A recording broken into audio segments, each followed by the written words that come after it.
அனைவருக்கும் வணக்கம். நான் படித்து ரசித்த கதையை நீங்களும் படித்து கேட்டு மகிழுங்கள். கதை பிடித்திருந்தால் அனைவருக்கும் பகிருங்கள். மொட்டை மாடியில் நின்று கொண்டிருந்த தன்னுடைய மருமகள் லாவண்யாவை பார்க்கும்போது லோகநாயகிக்கு உள்ளுக்குள் பற்றி எரிந்தது. எப்படித்தான் இவளால் இப்படி இருக்க முடிகிறதோ என்று நினைத்து கொண்டே துணிகளை கொடியில் காய போட்டு கொண்டிருந்தார் லோகநாயகி. ஏமா லாவண்யா, உனக்கெல்லாம் எப்படித்தான் பொழுது போகுதோ, இப்படி எப்போ பாரு காதில் ஹெட்செட் மாட்டிக்கிட்டு பாட்டு கேட்டுக்கிட்டே இருக்கிற என்றார் லோகநாயகி. அவரிடமிருந்து வந்த வார்த்தைகள் சற்று கடுமையாகவே வெளிவந்தது. ஆனாலும் அதை பெரிதாக எடுத்துக்கொள்ளாத லாவண்யா, அத்தை, இந்த துணியெல்லாம் நான் தானே துவைச்சு மேலே எடுத்துகிட்டு வந்தேன். உங்களுக்கு எல்லா வேலையிலும் உதவி பண்ணிட்டு தானே இருக்கேன். அப்புறம் என்ன இப்படி சொல்கிறீங்க என்றாள். ஆமாம், நீ ஏன் கையில் துணியை துவைச்சி எல்லாம் செஞ்ச மாதிரி சொல்லிக்கிட்டு இருக்க? வாஷிங் மிஷினில் துணியை அள்ளி போட்டு அது துவைச்ச உடனே துணியை எடுத்துகிட்டு வந்து மேலே கொண்டு வந்து வச்சுருக்க. நீ துணி துவைச்சது தான் என் பிள்ளையோட துண்டிலேயே தெரியுதே என்று துண்டில் போகாமல் இருந்த அழுக்கு கரையை காண்பித்தார் லோகநாயகி. என்னத்தை பண்ணுறது, அழுக்கு கரை அனைத்தும் போயிடும், ஹை டெக்னாலஜி வாஷிங் மிஷின் அப்படின்னு விளம்பரம் பண்ணுறாங்க, நாமளும் நம்பி வாங்குகிறோம். இந்த சின்ன கரையை கூட போக்கலைனா எப்படி? இது மட்டுமா, இந்த வாஷிங் மிஷினில் போடுறதுக்கு நல்ல பவுடர் எங்களோடது தான், நல்ல லிக்விட் எங்களோடது தான். இதை வாங்கினீங்கன்னா விடாப்பிடியான கரையெல்லாம் நொடியில் போயிடும், துணிக்கு எந்த விதமான சேதாரத்தையும் ஏற்படுத்தாதுன்னு விளம்பரம் போடுறாங்க. எவ்வளவு காசானாலும் பரவாயில்லைன்னு நாமளும் வாங்கி பயன்படுத்துகிறோம். ஆனாலும் இந்த சின்ன கரை போக மாட்டேங்குது, என்ன பண்ணுறது என்று யதார்த்தமாக பதில் அளித்துவிட்டு ஃபோனை மீண்டும் நோண்டிக்கொண்டே பாட்டு கேட்க ஆரம்பித்தாள் லாவண்யா. ஆனாலும் லாவண்யா மனதிற்குள் தன்னுடைய மாமியார் சமீப காலமாக தன்னிடம் மிகவும் கடுமையாக நடந்து கொள்வதை உணர்ந்திருந்தாள். மாடியில் இருந்து கீழே இறங்கி வந்தவள் தன்னுடைய ஃபோனில் இருந்து அவளுடைய அம்மா வித்யாவிற்கு தொடர்பு கொண்டாள். மொட்டை மாடியில் நடந்த அனைத்து விஷயங்களையும் அவரிடம் சொன்னாள். அம்மா, முன்ன மாதிரியெல்லாம் என்னோட மாமியார் இல்லைம்மா. நான் கல்யாணம் ஆகி வந்த புதுசில் அப்படி தாங்குன்னு தாங்கினாங்க. இப்போ எது செஞ்சாலும் அதில் ஒரு குறை, என்னதான் நினைக்கிறாங்கன்னு தெரியல என்று புலம்பினாள் லாவண்யா. அவங்க பெரியவங்க, அவங்க எதிர்பார்ப்பை எல்லாம் பூர்த்தி செய்வது அவ்வளவு சாதாரண விஷயம் கிடையாது. இருந்தாலும் உன்னால் முடிஞ்ச அளவுக்கு எந்த வேலையாக இருந்தாலும் நல்லபடியாக செய்ய பாரு. அவங்கக்கிட்ட போய் பதிலுக்கு பதில் பேசிக்கிட்டு இருக்காத. உனக்கு உன்னோட கணவர் சப்போர்ட் இருக்குல்ல, அதனால் இதையெல்லாம் நீ பெருசாக போட்டு மனசை குழப்பிக்காத என்றார் வித்யா. நீ சொல்கிறது சரிதாம்மா, நான் இதையெல்லாம் பெருசாக எடுத்துக்கிறது இல்லை. அவங்க என்ன சொன்னாலும் இந்த காதில் வாங்கி அந்த காதில் விட்டுட்டு போய்கிட்டே இருப்பேன். எனக்கு நான் எந்த வேலை செஞ்சாலும் மனசுக்கு பிடிச்ச மாதிரி திருப்தியாக இருக்கணும். நான் இங்கே செய்கிற ஒவ்வொரு வேலையும் அப்படி தான் செய்கிறேன். சமையல் கட்டில் என்னைக்காவது சமைக்கிறப்பவும் சரி, வீடு சுத்தம் பண்ணும்போதும் சரி, எதுவாக இருந்தாலும் எனக்கு பிடிச்ச மாதிரி தான் நான் செய்வேன். அதில் அவங்க குத்தம் கண்டுபிடிச்சிக்கிட்டே இருக்கட்டும். உங்ககிட்ட சொல்லணும்னு தோணுச்சு, அதான் சொன்னேன். சரி, நான் வைக்கிறேன் என்று சொல்லிவிட்டு ஃபோனை வைத்தாள். லோகநாயகியின் ஒரே பையன் திலீபன். லோகநாயகி ஒரு பள்ளியில் ஆசிரியராக பணிபுரிந்து ஓய்வு பெற்றவர். அவருடைய கணவரும் பள்ளி ஆசிரியராக பணியாற்றி ஓய்வு பெற்றவர். இருவருக்கும் திலீபன் செல்லப்பிள்ளையாக இருந்தான். அவன் சின்ன வயதிலிருந்தே எதை ஆசைப்பட்டு கேட்டாலும் அதை உடனே வாங்கி கொடுக்கும் அளவுக்கு அவனை செல்லமாக வளர்த்தனர். அவனது திருமண வாழ்க்கையிலும் அவன் திருமணம் செய்யக்கூடிய பெண் அவன் மனதுக்கு பிடித்தவளாக இருக்க வேண்டும் என்பதில் உறுதியாக இருந்தனர் அவனுடைய பெற்றோர்கள். லோகநாயகி புரோக்கரை வர சொல்லி, லட்சணமான பெண்ணாக இருக்க வேண்டும், எங்களது வசதிக்கு கொஞ்சம் குறைவாக இருந்தாலும் பரவாயில்லை, ஆனால் பெண் என்னுடைய மகனுக்கு பிடித்தது போல் இருக்க வேண்டும், அவன் சரி என்று சொன்னால் மட்டும்தான் இந்த திருமணம் நடக்கும் என்று சொல்லி அனுப்பினார். பல வரன்கள் வந்த நிலையில் ஒரு சில பெண்களை மட்டுமே நேரில் சென்று பார்த்துவிட்டு வந்தனர். அப்படி பெண் பார்க்க செல்லும் போது திலீபன் பெண்ணிடம் தனியாக சென்று பேசிவிட்டு வருவது வழக்கம். பிறகு தன்னுடைய அம்மாவிடம் வந்து, அம்மா, என்னுடைய விருப்பத்துக்கு ஏற்றவாறு இந்த பெண் இல்லை என்று சொல்வதையும் வாடிக்கையாக வைத்திருந்தான். அப்படி ஒவ்வொரு பெண்ணையும் பார்த்துவிட்டு வேண்டாம் என்று சொல்லி கொண்டிருந்தான். ஒரு நாள் அவர்கள் கையில் லாவண்யாவின் ஜாதகத்தையும் புகைப்படத்தையும் கொண்டு வந்து கொடுத்தார் புரோக்கர். பார்த்த உடனே பெண்ணை லோகநாயகிக்கு பிடித்து போனது. அவர்கள் பற்றிய அனைத்து விஷயங்களையும் கேட்ட லோகநாயகி, கண்டிப்பாக இந்த பெண் திலீபனுக்கு பிடித்த மாதிரி இருப்பாள் என்று அவருடைய உள்ளுணர்வுக்கு தோன்றியது. வேலைக்கு சென்றிருந்த திலீபன் வந்த பிறகு அவனிடம் சென்று லாவண்யாவின் புகைப்படத்தை காண்பித்தார் லோகநாயகி. அவனும் புகைப்படத்தை பார்த்துவிட்டு, அம்மா, பெண்ணை போட்டோவில் பார்ப்பதற்கு லட்சணமாய் தெரிகிறது, நேரில் போய் பார்த்துடுவோம். இந்த வாரமே ஞாயிற்றுக்கிழமை போயிடலாம்னு புரோக்கர்கிட்ட சொல்லி வச்சுடு. அப்பாவை அதுக்கான எல்லா வேலையும் செய்ய சொல்லிடு என்றான் திலீபன். அதன்படியே லாவண்யாவை பெண் பார்க்க அவர்களின் வீட்டிற்கு வந்திருந்தனர். லாவண்யாவும் திலீபனும் தனியாக சந்தித்து பேசிக்கொண்டனர். லாவண்யாவை திலீபனுக்கு மிகவும் பிடித்து போனது. கீழே வந்த திலீபன் அங்கேயே தன்னுடைய அம்மாவிடம் லாவண்யாவை மிகவும் பிடித்திருப்பதாகவும் உடனே பேசி முடித்து விடலாம் என்றும் சொன்னான். லோகநாயகியும் அவருடைய கணவர் சந்திரசேகரும் மகனின் இந்த பதிலால் மகிழ்ச்சி அடைந்தனர். அப்போதே லாவண்யாவுக்கும் திலீபனுக்கும் பேசி முடித்தனர். நெருங்கிய உறவினர்களை மட்டும் அழைத்து பூ வைக்கும் வைபவத்தை நடத்திவிடலாம். பிறகு திருமண நாளுக்கு முதல் நாள் இரவு நிச்சயம், அடுத்த நாள் காலையில் திருமணம் என்றும் அப்போதே பேசி முடிவெடுத்தனர். நாள் மட்டும் பின்னர் பேசிக்கொள்ளலாம் என்று அங்கிருந்து கிளம்பி வந்தனர். திலீபன் லாவண்யாவின் திருமணம் இனிதே நடந்து முடிந்தது. திருமணமாகி புகுந்த வீட்டுக்குள் அடியெடுத்து வைத்தாள் லாவண்யா. திருமணம் முடிந்த அடுத்த நாள் காலை குளித்துவிட்டு சமையல் அறைக்குள் சமைப்பதற்காக உள்ளே வந்தாள். அங்கு சமையல் வேலைகளை செய்து கொண்டிருந்த லோகநாயகி, இந்த வேலையெல்லாம் நானே பார்த்துக்கிறேம்மா என்று சொல்லி மருமகளை எந்த வேலையும் செய்ய விடாமல் தடுத்தார். லாவண்யாவோ, அத்தை, எனக்கு சுமாராக தான் சமைக்க தெரியும், அதனால் எனக்கு தெரிந்ததை சமைக்கலான்னு வந்தேன். நீங்களே சமைக்கிறது எனக்கும் நல்லது தான் என்று சொல்லிவிட்டு ஹாலில் வந்து உட்கார்ந்து கொண்டாள். திலீபன் எழுந்து குளித்துவிட்டு வெளியே வர இருவருக்கும் டிஃபனை எடுத்து வைத்தார் லோகநாயகி. இருவரும் சாப்பிட்டு முடித்தவுடன் அருகில் இருக்கும் கோவிலுக்கு சென்று வருமாறு இருவரையும் அனுப்பி வைத்தார். லோகநாயகிக்கு மருமகளை மிகவும் பிடித்திருந்தது. அதனால் அனைத்து வேலைகளையும் பம்பரமாய் சுழன்று அவரே செய்து முடித்தார். லாவண்யா வெளியே சென்ற பிறகு சந்திரசேகர், ஏன் லோகநாயகி, அதான் மருமக வந்துருச்சுல்ல, அப்புறம் எதுக்கு எல்லா வேலையும் நீயே இழுத்து போட்டு செஞ்சுக்கிட்டு இருக்க? மருமகளையும் ஏதாவது வேலை செய்ய சொல்ல வேண்டியதுதானே என்றார். எங்க வேலைக்கு போகிற பொண்ணுங்க, இப்போ தான் கல்யாணம் ஆயிருக்கு, திரும்பவும் எப்போ வேலைக்கு போகிறான்னு தெரியலை, எத்தனை நாள் லீவு எடுத்திருக்கான்னு தெரியவில்லை. வேலைக்கு போகக்கூடிய அவளை சமையல் செய்ய சொல்லி எதற்கு பாடுபடுத்த வேண்டும்? நான் வீட்டில் தானே இருக்கிறேன், நானே எல்லா வேலையும் பார்த்து கொள்கிறேன் என்றார். நீ ஒரு முடிவு எடுத்துட்டா அதில் உறுதியாக இருப்ப, இருந்தாலும் உன்னோட உடல்நிலையும் பார்த்துக்கொள் என்று சொல்லிவிட்டு சாப்பிட உட்கார்ந்தார். ஒரு வார காலம் நல்லபடியாக சென்றது. அலுவலகத்தில் ஒரு வாரம் விடுமுறை எடுத்திருந்த திலீபன் அன்று அலுவலகத்திற்கு செல்வதற்காக கிளம்பி கொண்டிருந்தான். அவர்களது அறையில் லாவண்யா திலீபனிடம், இத்தனை நாள் கூடவே இருந்தீங்க, இப்போதான் முதல் முறையா என்னை விட்டுட்டு வேலைக்கு போக போறீங்க, எனக்கு ஒரு மாதிரி இருக்கு என்று சினிங்கி கொண்டிருந்தாள். வேலை முடிந்து சீக்கிரமாகவே வந்துடுவேன் என்று சொல்லி அவளை சமாதானப்படுத்திவிட்டு வெளியே வந்தான். வெளியே வந்த திலீபனிடம் லோகநாயகி, ஏண்டா லாவண்யா கிளம்பலையா என்று கேட்டார். எங்கம்மா என்றான். வேலைக்கு தாண்டா, அவள் இன்னும் கிளம்பி வராமல் இருக்காளே, அதான் கேட்டேன் என்றார். அம்மா, கல்யாணம் நிச்சயம் ஆன உடனே அவள் வேலையை விட்டு நின்றுட்டா, அது உனக்கு தெரியாதா என்று சொல்லிவிட்டு சாப்பிட உட்கார்ந்தான். லாவண்யா வேலைக்கு செல்கிறாள் என்ற காரணத்திற்காகத்தான் அவளை மிகவும் பிடித்திருந்தது. தற்போது அவள் வேலைக்கு செல்லவில்லை என்றவுடன் லாவண்யா மீது லோகநாயகிக்கு கோபமாக வந்தது. திருமணத்திற்கு முன் வேலைக்கு சென்று கொண்டிருந்தவள் எதற்காக வேலையை விட்டு நின்றாள் என்று யோசித்து கொண்டே சமையலறையில் வேலைகளை பார்த்து கொண்டிருந்தார். தன்னுடைய அறையிலிருந்து வெளியே வந்த லாவண்யா சோஃபாவில் அமர்ந்து கொண்டு டிவியை ஆன் செய்து பார்த்து கொண்டிருந்தாள். உள்ளே இருந்து திலீபனுக்கு டிஃபன் எடுத்து வந்த லோகநாயகிக்கு லாவண்யாவை பார்த்தவுடன் கோபம் பற்றி கொண்டு வந்தது. ஏ லாவண்யா, இந்த சாப்பாட்டை கூட அவனுக்கு எடுத்து வைக்கக்கூடாதா என்று கத்தினார். ஒரு நிமிடம் திலீபன் அதிர்ந்தான். எதற்காக இவ்வளவு கடுமையாக பேசுகிறார் என்ற யோசனையில் திரும்பி லாவண்யாவை பார்த்தான்.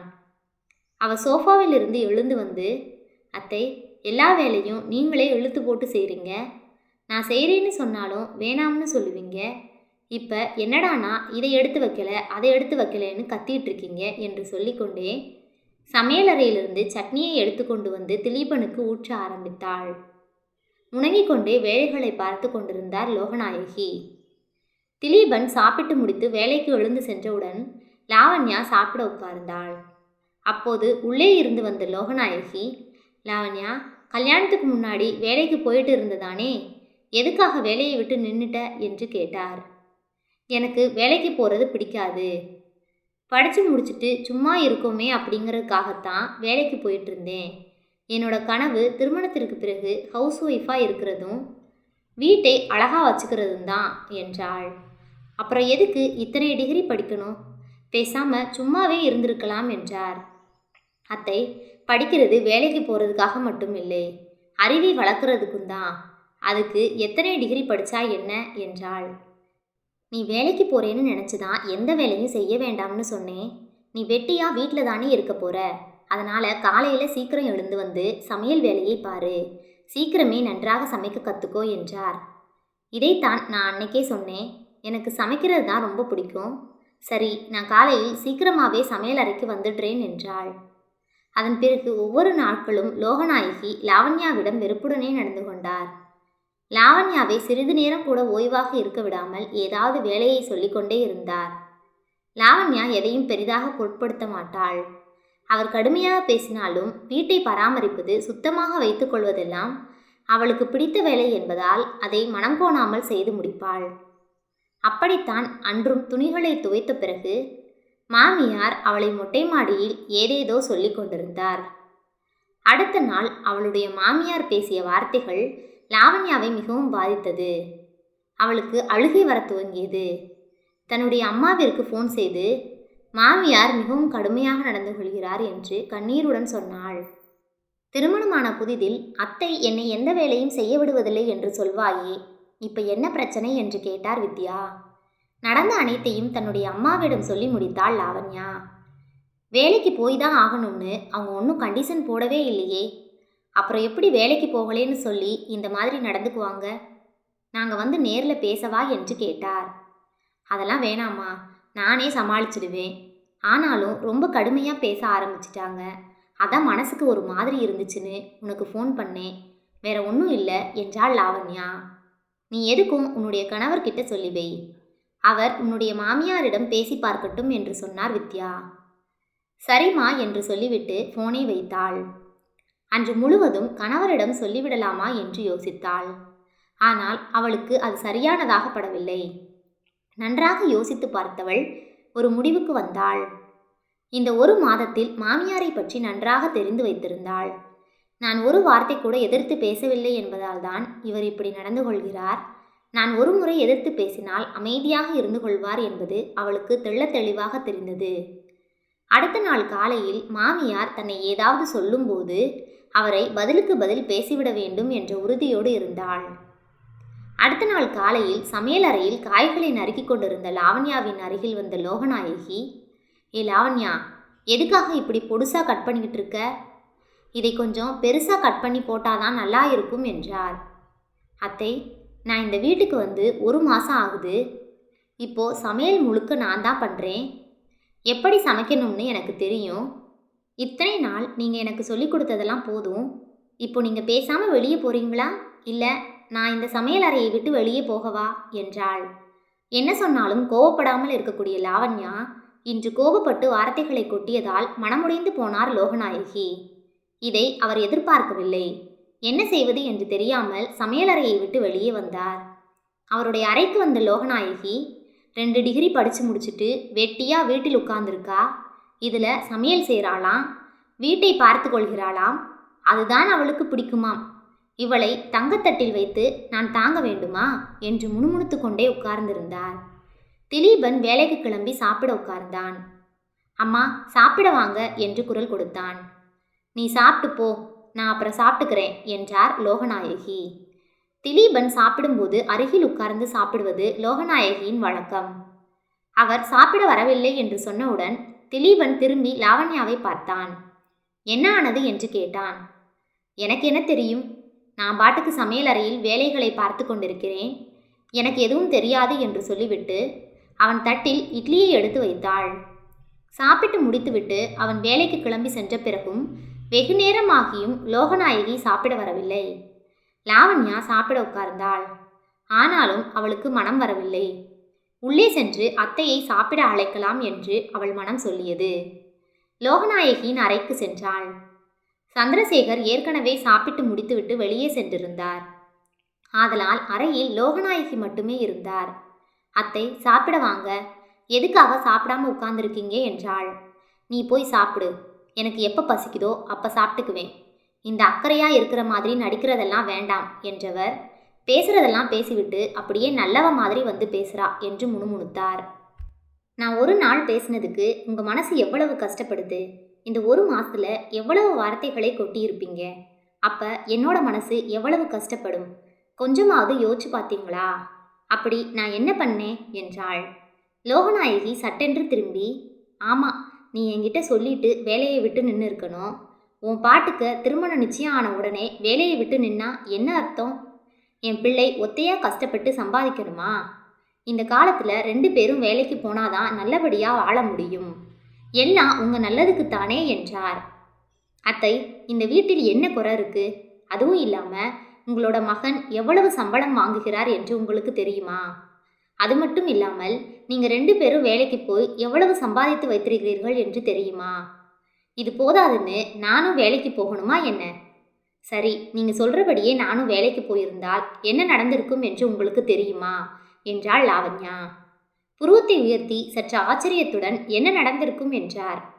ஒன்றும் நடந்திருக்காது. இந்த திருமணமும் நடந்திருக்காது. உங்கள் வீட்டிற்கு நான் மருமகளாகவும் வந்திருக்க முடியாது என்றாள். ஏன், நீ வேலைக்கு செல்வதற்கும் இந்த திருமணம் நடப்பதற்கும் என்ன சம்பந்தம் என்று கேட்டார். நான் திருமணமாகி இந்த வீட்டுக்கு வந்த 1 மாதத்திலேயே உங்களுடைய பிள்ளையை பற்றி நல்லா புரிஞ்சுக்கிட்டேன். ஆனால் இத்தனை வருஷம் அவர் கூட இருந்து அவரை பற்றி உங்களுக்கு தெரியலையா அத்தை என்றாள். அவருக்கு பார்த்த எல்லா பொண்ணுங்கக்கிட்டையும் அவர் தனியாக போய் பேசுவார். அப்போ என்ன பேசினார் என்று நீங்கள் கேட்டதே இல்லையா? அவர் அந்த பொண்ணுங்கக்கிட்ட வைக்கிற முதல் கண்டிஷன், திருமணத்திற்கு பிறகு நீ வேலைக்கு போகக்கூடாது, வீட்டோட இருக்கணும். நிறைய பொண்ணுங்க வேலைக்கு போகணும்னு தான் விரும்புவாங்க. அதனால் யாருமே உங்கள் பிள்ளை சொன்ன கண்டிஷனுக்கு ஒத்துக்கிறல. உங்கள் பிள்ளையும் அந்த பொண்ணுங்களை பிடிக்கலேன்னு சொல்லிட்டாரு. நானும் உங்கள் பிள்ளையும் தனியாக பேசும்போது என்கிட்டையும் இதைத்தான் சொன்னார். ஏற்கனவே நீ வேலைக்கு போயிட்டுருக்க, நிச்சயமான உடனே நீ வேலையை விட்டுடணும், கல்யாணத்துக்கு பிறகு வேலைக்கு போகிறேன்னு எப்பவும் என்கிட்ட கேட்கக்கூடாதுன்னு கண்டிஷன் போட்டார். எனக்கும் வேலைக்கு போகிறதுல இஷ்டம் இல்லை. நான் தான் சொன்னனே, நான் படித்ததே ஒவ்வொரு விஷயத்தையும் எப்படி அழகாக செய்யணும் அப்படிங்கிறத பற்றி தான். வீட்டையும் அழகாக பார்த்துக்கிடணும், அதுதான் என்னோட ஆசையும். அதனால் நானும் சரின்னு சொன்னேன். அதனால தான் அவருக்கு என்னை பிடிச்சது என்றாள். உண்மை என்னவென்று தெரியாமல் அவசரப்பட்டு மருமகளிடம் மோசமாக நடந்து கொண்டோம் என்று உள்ளுக்குள் வருத்தப்பட்ட லோகநாயகி, அப்படியா, எல்லாம் இவன் பண்ணின வேலைதானா? இது கூட தெரியாமல் இருந்திருக்கேன், என்னை மன்னிச்சிடுமா. இது தெரியாமல் உங்ககிட்ட நான் கொஞ்சம் கடுமையாக நடந்துக்கிட்டேன் என்றார்.